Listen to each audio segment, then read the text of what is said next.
श्री स्वामी समर्थ. जय जय स्वामी समर्थ. स्वामी प्रबोध परिचय पुष्प 1. स्वामी स्वरूप परमपूज्य सद्गुरू श्री शरदजी लाटकर यांच्या दिव्यवाणीद्वारे ध्यानावस्थेत उद्घोषित आत्मोद्धारक प्रबोधनांवर आधारित संक्षिप्त अनुवाद म्हणजे स्वामी प्रबोध परिचय यातील मुक्तिपथ या विषयाचं वाचन आज मी करणार आहे. मुक्तिपथ. हल्लीचा समाज कुठल्या संकटांनी त्रस्तग्रस्त आहे त्याची मीमांसा, त्याचे गंभीर अध्ययन करताना या त्रिविध तापांपासून, भव्य व्याधींपासून, भव्य व्यथांपासून या भूलोकावरील मनुष्यगणांचा उद्धार कशा पद्धतीने करता येईल, त्यांचे कल्याण कशा प्रकारे करता येईल याचे मार्गदर्शन या प्रबोधनांद्वारे सद्गुरूंनी केले आहे.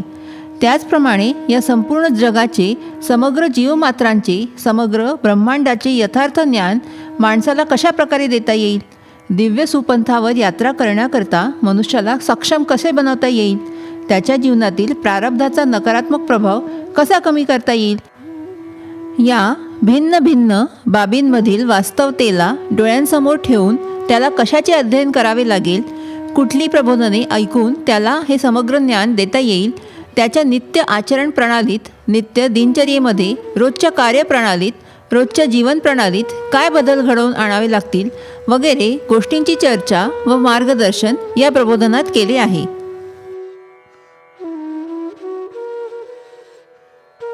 मनुष्याला वस्तुतः तत्वतः संपूर्ण आनंद, शाश्वत आनंद, संपूर्ण ज्ञान, शाश्वत ज्ञान, संपूर्ण मुक्ती, संपूर्ण तृप्ती कुठल्याही वस्तूच्या, अणुरेणूच्या किंवा कुठल्याही व्यक्तीच्या प्राप्तीने मिळणे असंभव आहे.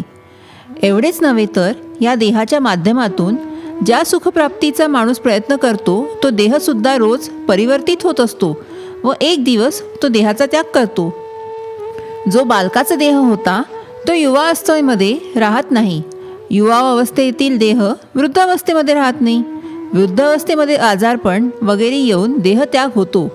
परंतु देहाच्या परिवर्तनाच्या प्रत्येक अवस्थेमध्ये देहाकडूनच माणूस सुख मिळवण्याची अपेक्षा करतो. देहाचे भरण पोषण, देहाचे रक्षण संरक्षण करण्यासाठी, देह सांभाळण्यासाठी मनुष्य खूप कष्ट करतो. परंतु देह तुम्हाला म्हणजे तुमच्या आत्म्याला सांभाळतो का? देह तुम्हाला अनंत वर्षे साथ देतो का? उत्पत्ती, स्थिती आणि लय याच्या प्रवाहात प्रवाहित होणारी वस्तू म्हणजे देह हे माहीत असून, याचा अनुभव घेत असून सुद्धा माणूस देहाला आपली मालमत्ता समजतो. देहाचे अस्तित्व अखंड नाही, पण तुम्ही अजन्म अमरतत्व आहात. देह धारण करण्याच्या आधी तुमचे अस्तित्व होते व देहत्याग केल्यावर सुद्धा तुमचे अस्तित्व राहणार आहे. देह हा एक अवसर आहे परब्रह्म परमेश्वर प्राप्त करण्याचा. तर या देहाची आसक्ती कशी सोडायची, या बंधनातून मुक्त कसे व्हायचे? संपूर्ण तृप्ती, संपूर्ण मुक्ती, संपूर्ण आनंद, संपूर्ण समाधान, संपूर्ण ज्ञान प्राप्त करण्यासाठीच मनुष्य देहाचे प्रावधान आहे. हे कसे प्राप्त करावे, कुठल्या धारणेने ही मुक्ती मिळेल याचे संपूर्ण ज्ञान स्वामींनी मुक्तिपथ या विषयावरील प्रबोधनात दिले आहे. मनुष्य जन्म घेतो तेव्हा त्याच्याबरोबर आपला स्वभाव, आपली त्रिगुणात्मक प्रकृती, आपला स्थूल, सूक्ष्म, कारण देह ही सूक्ष्म तत्वे असतातच. या तत्वांच्या माध्यमाने क्रियेचा प्रारंभ होतो. क्रिया स्वतःमध्ये घडत असते व अशी क्रिया स्वाभाविक असते, प्राकृतिक असते. हृदयस्पंदन, श्वास प्रश्वास यासारख्या सर्व अंतर्गत क्रिया या स्वयंभू आहेत. हा स्वभाव आहे. मनुष्याचे जीवन निर्वाहाच्या हेतूने अन्नाचे पचन, रक्ताभिसरण, श्वासोश्वास, अनावश्यक द्रव्यांचे उत्सर्जन वगैरे क्रिया निरंकारी स्थितीत होतच असतात. या स्वयंभू क्रियांनी मनुष्य प्रकृतीबरोबर कार्य करतो, पण प्रकृतीबरोबर आसक्त होत नाही. परंतु मनुष्य जेव्हा बाह्य जगात वेगवेगळ्या वस्तू, निरनिराळी दृश्ये, अनेक प्रकारचे जीव मात्र बघतो व त्यांच्याबरोबर आसक्ती, प्रलोभन, आकर्षण वाटून जी क्रिया करतो त्या प्रत्येक क्रियेमध्ये अभिनिवेश, अस्मिता, अहंकार असतो. यामुळे बाह्य क्रियेमध्ये कर्तृत्व भाव सिद्ध होतो. प्रत्येक बाह्य क्रियेत एक हेतू, एक उद्देश्य, एक फलप्राप्तीची अभिलाषा असते. क्रिया सफल झाली की अभिनिवेश, अहंकार निर्माण होतो व मनुष्य स्वतःला कर्ता समजू लागतो. कर्तृत्व भावाने जीवात्मा कर्ता बनल्यावर बाह्य क्रिया कर्मामध्ये परिवर्तित होते. प्रत्येक कर्म फलस्वरूप मनुष्याला अवश्य बंधनात घेऊन जाते आणि अशा प्रकारे भलेही माणसाचे जीवन अंतरंगात स्वयंभू क्रियेने युक्त असेल, पण सर्व बाह्य कर्मे कर्तृत्व भावाने कर्ता बनून केल्यामुळे जीवात्म्याला बंधनाच्या दिशेने घेऊन जातात. प्रस्तुत बंधने प्राप्त करण्याचं पथ आणि मुक्तिपथ दोन्हीही परस्पर विरुद्ध आहेत. एक आहे दक्षिण पथ आणि दुसरा आहे उत्तर पथ. अज्ञानवश भ्रमवश मायेच्या प्रभावाने बंधनात अडकून हे सगळे समजून घेऊन सुद्धा माणूस मुक्तीविषयी अनभिज्ञ असतो.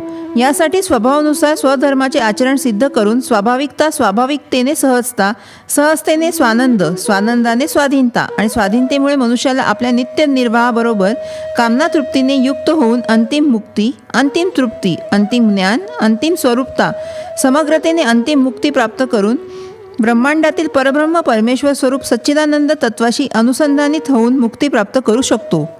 हे संपूर्ण ज्ञान मिळवायच्या दिशेने माणूस प्रयत्न करतो. त्याला बरेचसे ज्ञान मिळते सुद्धा, पण ज्ञान मिळाल्यावर नित्यकर्म करताना या ज्ञानाचा उपयोग जर आपल्या स्वतःच्या देहाच्या फायद्यासाठी केला तर माणसाची अधोगती सुनिश्चित आहे. माणूस अनेक मार्गांवरून अनेक दिशांनी जीवनाची वाटचाल करत असतो, पण असे मार्गक्रमण करत असताना तो मायातत्वाने घेरला जातो. याचा परिणाम असा होतो की माणूस अध्ययन करण्याची प्रतिज्ञा करो अथवा तपश्चर्या करो अथवा परमेश्वराची सेवा करो, पण काहीतरी कारणाने यात अडचणी येतात आणि माणूस संभ्रमात पडतो. तो विचारत पडतो की आपण एवढी परमेश्वर सेवा करून सुद्धा असे का होत आहे. पण आपण मायातत्वाने घेरले गेलो आहोत, त्यामुळेच हे होत आहे हे त्याच्या लक्षातच येत नाही. ज्ञान आणि अज्ञान हा ऊन सावलीचा खेळ आहे. आचरणात शुद्धता आणण्याच्या प्रयत्नात कलीचा प्रवेश केव्हा होईल हे कळत नाही. सद्गुरूंच्या चरणांवर शरण गेल्यावर सद्गुरू जो आदेश देतात त्या आदेशाचे पालन दुर्दैवाने होत नाही. आदेश न पाळल्याने सद्गुरूंच्या आशीर्वादाचा ऊर्जेचा अपेक्षित परिणाम होत नाही व माणूस भोग, प्रभोग, सुख, दुःख या दिशेनेच आपले चिंतन मंथन चालू ठेवतो. सद्गुरू पुन्हा पुन्हा जाणीव करून देतात की हे जीवन क्षणभंगूर आहे. सावधान राहून आपली कर्तव्य करा. आपल्याला मिळालेल्या मनुष्य जन्माचा मूळ उद्देश समजून घ्यावा व त्याप्रमाणे आचरण ठेवावे. अशी जाणीव वारंवार करून दिल्यावर बरेच भक्त योग्य मार्गावर वाटचाल करतात व परमेश्वराशी अखंड अनुसंधान ठेवण्याचा प्रामाणिक प्रयत्न करतात. अशा भक्तांची सद्गुरू परीक्षा घेतात. जो भक्त परीक्षेत पुन्हा पुन्हा उत्तीर्ण होतो त्याची सर्व बंधने सद्गुरू आपल्या दिव्य शक्तीने नष्ट करतात. दिव्य ज्ञान, दिव्य प्रेम, नित्य नियमाने नित्य आचरण, नित्य सदाचार अशा दैवी गुणांनी युक्त भक्त जेव्हा आपली साधना अखंडपणे अनन्य शरण भावाने करतो तेव्हा तो सर्व अहंकार मुक्त बंधनातून मुक्त होतो. सर्व कल्पित बंधने संपूर्ण ज्ञानाने नष्ट होतात व अशा भक्ताला संपूर्ण मुक्ती, संपूर्ण ज्ञान, संपूर्ण आनंद मिळवून देण्याच्या हेतूने ज्या मार्गावर सद्गुरू यात्रा करायला सांगतात तो मार्ग म्हणजेच मुक्तिपथ. विविध वस्तू, क्रिया, प्रक्रिया, सतत बदलणाऱ्या घटना या सर्वात माणूस आसक्त होतो. जेव्हा एखादी घटना अनुकूल होते तेव्हा मनुष्य सुखी होतो. जेव्हा एखादी घटना प्रतिकूल होते तेव्हा तो दुःखी होतो. परंतु या अनुकूलतेच्या अथवा प्रतिकूलतेच्या घटना या भ्रममूलक असतात, अज्ञानमूलक असतात. हे भ्रम, हे अज्ञान माणसाला अनेक बंधनांनी बद्ध करून टाकते. अशा परिस्थितीत तो ईश्वराला आपल्या सुखप्राप्तीसाठी एक साधन समजतो. प्राकृतिक सुखे ही क्षणिक असतात, नाशवंत असतात. हे माणसाला कधीच कळत नाही व असे क्षणिक नाशवंत सुखच मनुष्याला आत्यंतिक बद्ध स्थितीमध्ये घेऊन जाते. अशा बद्ध स्थितीमध्ये जीवन संपून जाते. परंतु आपण खऱ्या अर्थाने आनंदी, तृप्त, मुक्त कधी व कसे होऊ शकतो हे माणसाच्या बुद्धीच्या आकलनाच्या पलीकडचेच राहते. बंधन एक कल्पना आहे, बंधन एक भ्रम आहे. ज्याप्रमाणे स्वप्न बघणारा स्वप्नावस्थेमध्ये जी स्वप्ने पाहतो त्यालाच सत्य मानतो. जोपर्यंत स्वप्नात आहे तोपर्यंत स्वप्नातील प्रसंगांनी भयभीत होतो. जागृत अवस्था येईपर्यंत स्वप्नातील भीती त्याला भयभीत करून टाकते. त्यामुळे स्वप्नातच स्वप्नामुळे स्वप्न बघणारा भ्रमिष्ठ होतो. जागृत अवस्थेत मग लक्षात येते की स्वप्न हा एक भ्रम होता, ते सत्य नव्हे. स्वप्नावस्थेत जो भ्रमिष्ठ होतो तोच जागा झाल्यावर शहाणा होतो. अगदी याचप्रमाणे भ्रमामुळे जगातील वस्तूंकडे, विविध घटनांकडे, वेगवेगळ्या गोष्टींमध्ये मनुष्य आसक्त होतो. हा भ्रम कोणी निर्माण केला? त्या भ्रमिष्ठानेच. आता तो भ्रम दूर करण्याची जबाबदारी पण त्या भ्रमिष्ठाचीच आहे.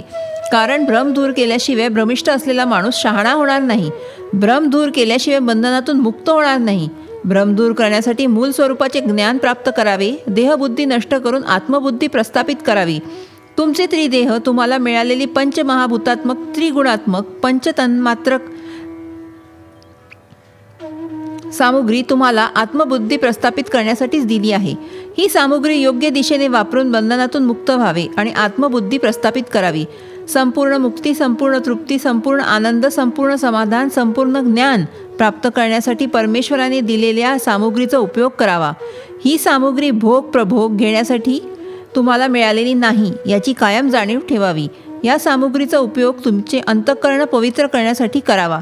त्यानुसार आचरण करावे. मुक्तीचा मार्ग मग नक्कीच तुमच्या दृष्टीक्षेपात येईल. या स्थिती परिस्थितीतून बाहेर पडून जीवभाव शून्यवत करून आत्मभावात समत्व प्राप्त करून अहंकाराचे दहन आत्मभावात करणे व सच्चिदानंद तत्त्व प्राप्त करणे म्हणजेच आनंद, तृप्ती आणि मुक्ती. सर्व प्राकृतिक संबंधाचा त्याग म्हणजेच मुक्ती. जीव, जगत आणि जगदीश्वर या तिन्ही तत्वांना एकाच आत्मतत्वात अनुभवणे म्हणजेच मुक्ती. सुख लालसांचा त्याग, अज्ञानाचा त्याग, निज ज्ञानाची प्राप्ती म्हणजेच मुक्ती. प्रापंचिक जबाबदारी आणि मुक्तीची जाणीव व त्यानुसार येणारे अनुभव हे जेव्हा परस्पर समन्वयित होतात तेव्हा मनुष्य प्रपंचातील जबाबदाऱ्या, अंतःकरणात आसक्तीचा संपूर्ण त्याग, प्रसिद्धी, परामुक्ता व सर्व इच्छांचा त्याग करून अखंडपणे शास्त्रानुसार आचरण सिद्ध करतो आणि तो सर्व काल्पनिक बंधनातून मुक्त होतो. असा माणूस सच्चिदानंद घनस्वरूप परब्रह्म परमेश्वर सद्गुरूंच्या चरणांवर संपूर्णपणे शरण जातो व त्यानंतर स्वामींच्या कृपेने, सद्गुरूंच्या कृपेने मुक्तीचा पथ अधिकाधिक स्पष्ट होऊ लागतो. मुक्तिपथाची सुरुवात धर्माने, धर्मानुसार आचरण सिद्ध करून करायची आहे. स्वधर्म जेव्हा सिद्ध होतो तेव्हा निर्वाह सहजतेने होतो. सर्व चांगल्या मनोकामना सहजतेने व स्वाभाविकपणे सिद्ध होतात. याचा परिणाम माणूस निष्काम होण्यात होतो. कामनेचा अभाव झाल्याने अंतःप्रेरणा जागृत होते. धर्मकार्य वृद्धिंगत होते. धर्मकार्याची आवड निर्माण झाल्यावर अंतःकरण पवित्र होते. अंतःकरण पवित्र झाल्याने मनुष्य निरंकारी होतो व निरंकारी झाल्याने सहज अवस्थेत जातो. सहज अवस्थेने सहजानंद प्राप्त होतो व सहजानंदातून ब्रह्मानंद, परमानंद प्राप्त होतो. परमानंदाने संपूर्ण तृप्ती होते व संपूर्ण तृप्तीमुळे माणूस संपूर्ण मुक्त होतो. अशा प्रकारे स्वभावातून स्वधर्म, स्वधर्मातून स्वकर्तव्य, स्वकर्तव्याने निर्वाह, निर्वाह सहजतेने झाल्यावर धर्मसंस्थापना कार्य करताना माणूस सर्व कामनांनी तृप्त होऊन आपले मूलस्वरूप, आपले सच्चिदानंद तत्वाचे अधिष्ठान सुनिश्चित प्राप्त करून मुक्तीचा पथ मोठ्या दृढपणाने सिद्ध करतो. अशा प्रकारे मुक्तीच्या मार्गावर चालायला लागल्यावर सुद्धा आपल्या कुटुंबाची जबाबदारी, आपला प्रपंच, आपली गृहस्थी त्यापासून सुटका तर होत नाही. या जबाबदाऱ्या पार पाडाव्या लागतातच. परंतु प्रापंचिक जबाबदाऱ्या निभावताना संपूर्ण अनासक्ती, संपूर्ण निष्काम अंतःकरण ठेवून प्रामाणिकपणे जर संसार केला तर असे प्रापंचिक कर्तव्य म्हणजे परमार्थच होतो. आपल्या सांसारिक जबाबदाऱ्या सहजतेने पार पाडताना माणूस निरंकारी होतो. अशा कर्माचे फल शून्यवत होते आणि म्हणूनच मुक्त तोच होऊ शकतो ज्याने त्याग केला आहे, जो आपले संपूर्ण जीवन कर्तव्य शास्त्रानुसार पार पाडत आहे, ज्याने आपल्याला आवडणाऱ्या वस्तूंचा, भोग प्रभोगाचा त्याग केला आहे, प्राकृतिक आसक्तींचा ज्याने त्याग केला आहे. असा माणूस स्वतःला एक विहंगम मार्गावर घेऊन जातो. तेव्हा जगातील कुठलीही शक्ती, कुठलीही प्रलोभने त्याच्यावर प्रभाव पाडू शकत नाही. असा माणूस जेव्हा जगातील प्रलोभने, आकर्षणे यापासून स्वतःचे रक्षण संरक्षण करतो व अखंडपणे सद्गुरूंचे स्मरण करत समर्पण भावाने आपली कर्तव्ये बजावतो तेव्हा त्याला सद्गुरूंचे रक्षण संरक्षण प्राप्त होते. समाजातील माणसे अशा त्यागी पुरुषांना श्रेष्ठ मानून त्यांच्या आचरणातूनच योग्य तो बोध घेतात. आपल्या मनुष्य योनीतील जीवनाचे मार्गक्रमण करत असताना आयुष्यात अनेक वस्तू, माणसे, गोष्टी वगैरेंशी आपल्याला ममत्व वाटते किंवा दुरावा निर्माण होतो, तिरस्कार वाटतो. म्हणजेच संयोग आणि वियोग आयुष्यभर चालूच असतो. बहुतेक वेळा संयोग क्षणिक असतो पण वियोग अनंत काळ असतो. जसे सुख क्षणिक असते पण दुःख अनंत काळ असते, तसेच जीवात्म्याच्या देहाशी संयोगसुद्धा क्षणिक असतो व काही काळानंतर तो अनंत काळ वियोगात जातो.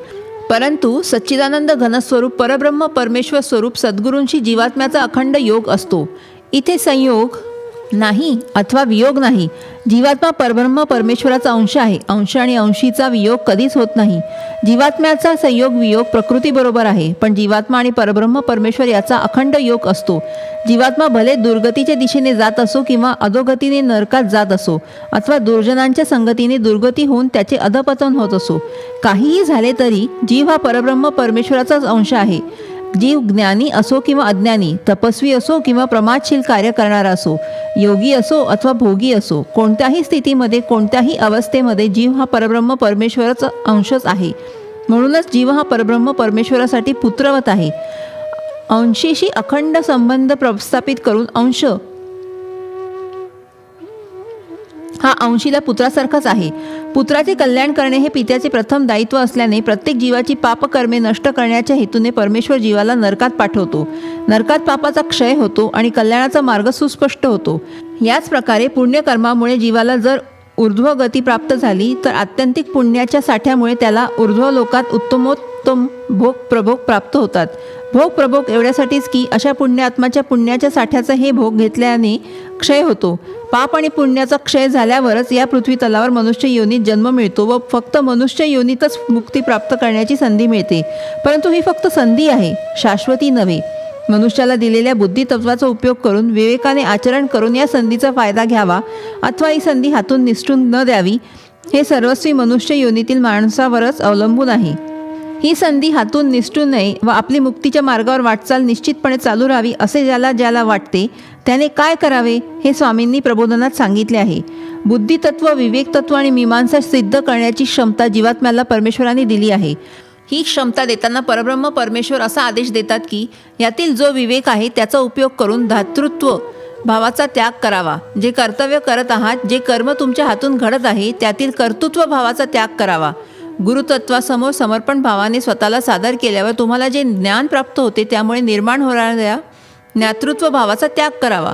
परंतु दुर्भाग्यवश अनंत ऐषणा, अनंत वासना, अनंत इच्छा अंकुरित झाल्या कारणाने माणूस परमेश्वर तत्वाशी विन्मुख होतो व परब्रह्म परमेश्वराचा हा आदेश समजू शकत नाही. देहभावाने ओतप्रोत भोग प्रभोग घेण्यासाठी जो आतुर झालेला असतो, आपल्याला मिळालेल्या मनुष्य जन्माचा उद्देश काय आहे तो ते पूर्णपणे विसरून जातो.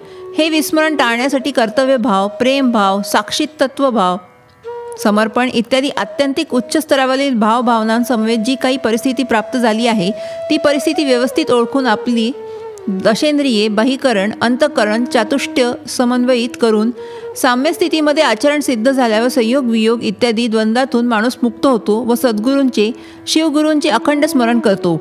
स्मरण केल्याने अहंकार व अहंकारवश दुर्गुण नाहीसे होतात व सर्व बंधनाचे मूळच उखडले जाते व माणूस हळूहळू बंधनातून मुक्त होतो. अहंकार शून्यवत झाल्यावर माणसाची सद्गुण प्रधानतासुद्धा सच्चिदानंद तत्वात लीन विलीन होते आणि माणूस आत्यंतिक प्रेमभावाने सद्गुरू गुरुस्वरूप शिवशंभोच्या चरणावर शरण जातो, समर्पित होतो. सर्व बंधनांचा त्याग झाल्याने माणूस तृप्तीचा आणि मुक्तीचा अनुभव घेतो. मुक्ती मिळाल्यावर अंतिम परब्रह्म परमेश्वर भगवत तत्वाची अनुभूती येऊ लागते. ही अनुभूती घेणे हा प्रत्येक माणसाचा हक्क आहे, कारण माणसाला तो हक्क मिळवण्याचे सामर्थ्य, क्षमता परमेश्वराने प्रदान केली आहे. या सामर्थ्याचा, या क्षमतेचा विनियोग करावा व मुक्त व्हावे असे या प्रबोधनांद्वारे सद्गुरू सर्व स्वामी भक्तांना, सर्व स्वामी सेवकांना सांगत आहेत. प्रत्येक मनुष्याची ही जबाबदारी आहे की मनुष्य देह धारण केल्यानंतर सद्रहू मुक्तिपथाला आपल्या जीवनात सिद्ध करणे. मुक्तीने तृप्ती, मुक्तीने आनंद, मुक्तीमध्ये संपूर्ण ज्ञान, मुक्तीमध्ये अंतिम भगवत तत्वाच्या प्राप्तीचा अनुभव मिळतो. असा अनुभव मिळवणे ही प्रत्येक माणसाची जबाबदारी आहे, परम कर्तव्य आहे आणि अधिकारसुद्धा आहे. स्वामी या प्रबोधनात असे आवाहन करीत आहेत की या प्रबोधनातील ज्ञानाचा उपयोग करून सर्व भक्तांनी सर्व बंधनातून मुक्त व्हावे, अंतिम भगवत तत्वाच्या प्राप्तीचा अनुभव मिळवावा व मुक्ती प्राप्त करावी. श्री स्वामी समर्थ. जय जय स्वामी समर्थ.